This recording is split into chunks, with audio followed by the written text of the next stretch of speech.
Good afternoon, evening, morning, whatever it is, wherever you are, whenever you're watching this. Some of you, especially if you're trombone players, have probably seen my videos on how to put together your mid-state audition stuff. Well, I wanted to do one for all state, especially when it comes to the jazz music, for everybody, for improvisation, because that's something you need to work on. So I'm going to teach you how to improvise right now. No. Can't really be done like that. But here's some things you need to know. And this comes from a guy that's both judged singing at the mid-state level and on the all-state level over the past 30 years. Some things that I've heard that just please don't do. Okay, first of all, the level of improvisation has really gone up across our state. It's great. You know, back in the old days, we used to just have B-flat blues, and that was a push. Some people that was everything they could do to get that part of the audition done. Then we progressed to F blues, so it would change it, and that kind of shook things up for a few years. And then we got real adventuresome, and we added, in addition to the F blues, we added the rhythm changes in B flat. And first year or two, that was a little shaky all across the state, but now we're to the point that the people auditioning really do these things pretty well. So it's an important part, regardless of what your instrument is, that you have a good concept of how to improvise. So here's just some things, words of advice from an old guy that's heard this over and over.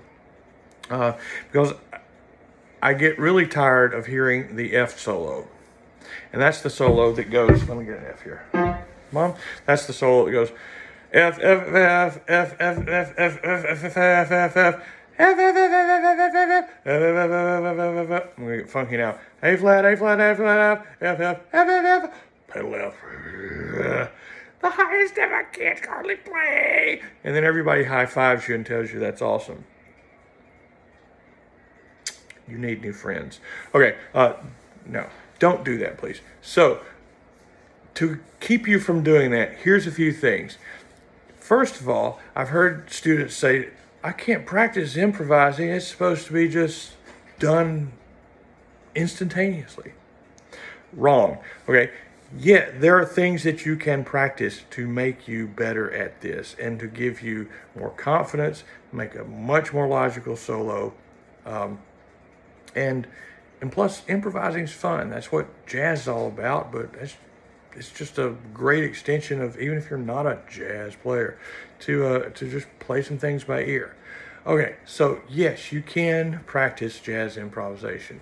And as I mentioned, we have F blues, that's 12 bars, 12 measures, and we have B flat rhythm changes. That's a 32 measure song, which has an 8 measure section, and then that kind of repeats, and then there's another section that's different, and then there's the ending, which is like the first 8, except for like the last measure. So it's called AABA form. You can look all that up. That's all out there, okay? And I'll get to that in just a second. But one's in F and one's in B flat. I've heard people play their wonderful F solo, kind of the one I just did, and they've done that on the B flat. No, that doesn't work. Okay, they're not the same thing. They don't follow the same chord structure. So please don't do that. I also have had students and some band directors say, on the B flat rhythm changes, do they just choose the rhythm they want to play on the note B flat? Not kidding. I've been asked that. No, that's not what that is. And I can go into the whole history of what the B flat rhythm changes are. But if you're watching this, you can do that Google thing, right? Well, look it up. It's there.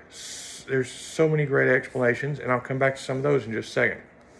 But there are ways that you go about improvising, and you have sets of scales that you learn, chords that go with the scales, and all those relate to chord symbols. And then there's some patterns maybe that you want to get into, depending on your level where you are. And then, and especially in the blues, there might be some 1-2 measure little blues licks in that key that you might need to know. So there's some things, a lot of different ways that you can go about improvising. Um, I mentioned memorizing, licks and things like that. Okay, but be careful in stringing those together, especially if a bunch of you take from the same teacher, that all of your solos don't contain the same licks. I've heard that before. Oh, well, there's 3 in a row that pretty much played the same thing. Also, don't just memorize somebody else's solo, even if you've written it out and it's yours, and then you play it and that's it. I mean, that's great if it's a part of learning, transcribing your own solos. That might be a good thing to do, but don't do this on the audition. And what happens sometimes is people will do those things, and then you get that chair, you get in that band, that mid-state, east state, west state jazz band, and then or maybe in the all-state, and then you get a solo.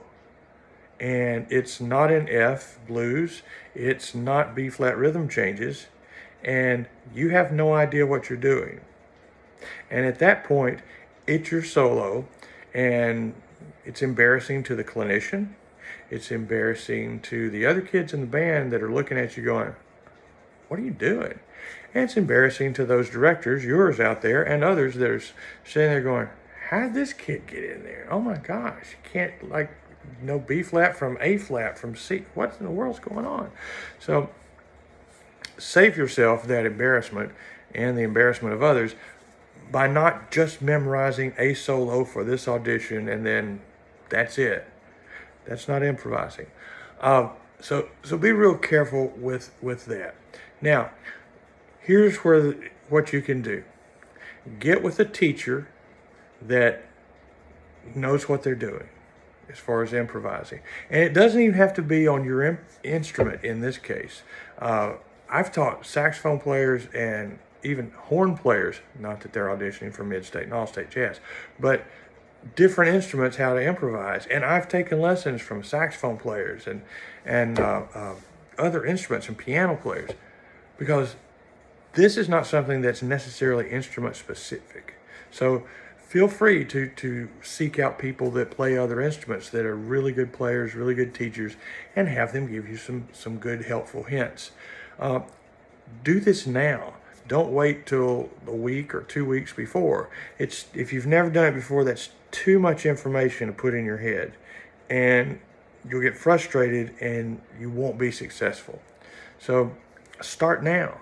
It's a process, and your teacher that you get with, they may be one that emphasizes scales more. They may emphasize chords more. They may say, here's some patterns you need to do. Everybody's got their own process to get you to the improvisation successful goal. So get with them now. Get in with that process. There are a ton of books that you can get on it. Books, those are those old things that had words in them and stuff, and you've probably seen them on shelves. But there's videos all over the interwebs that are helpful with improvisation. The things that the improv tracks come out of, or the Jamie Abersol series, those are incredible.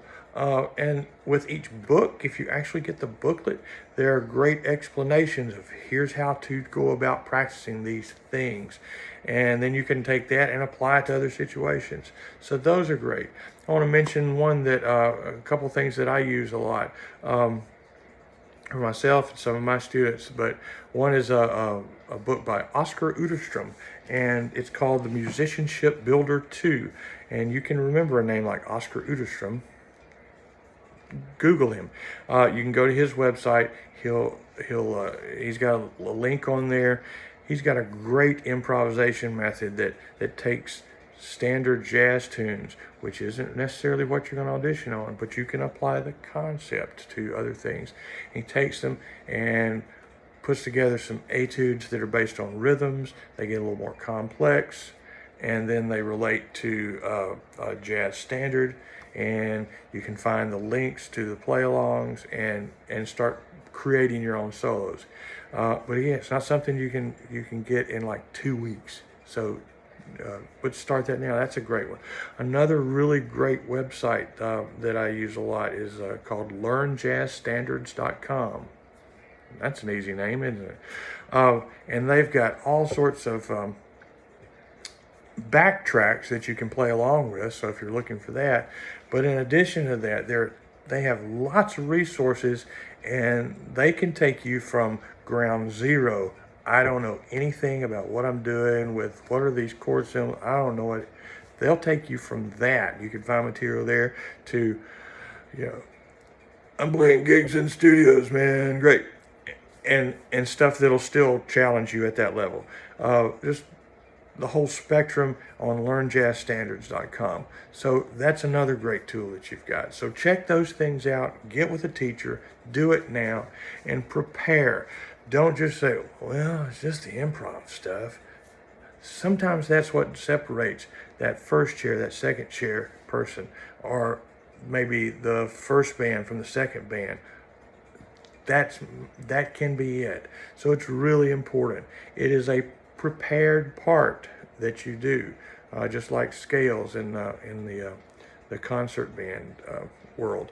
So it's something you can prepare for, but you got to like do it now, and you got to start and have your own process. So get with the teacher, check out some websites, and don't just wait till the week before and go, oh, I'm just going to improvise. I'm going to play what I feel. We've heard that. Do not torture the judges. Okay, well, I hope that wonderful advice helps you a little bit. It's a lot of fun. It does take some work, but I think you'll enjoy it. So get on it. Happy improvising.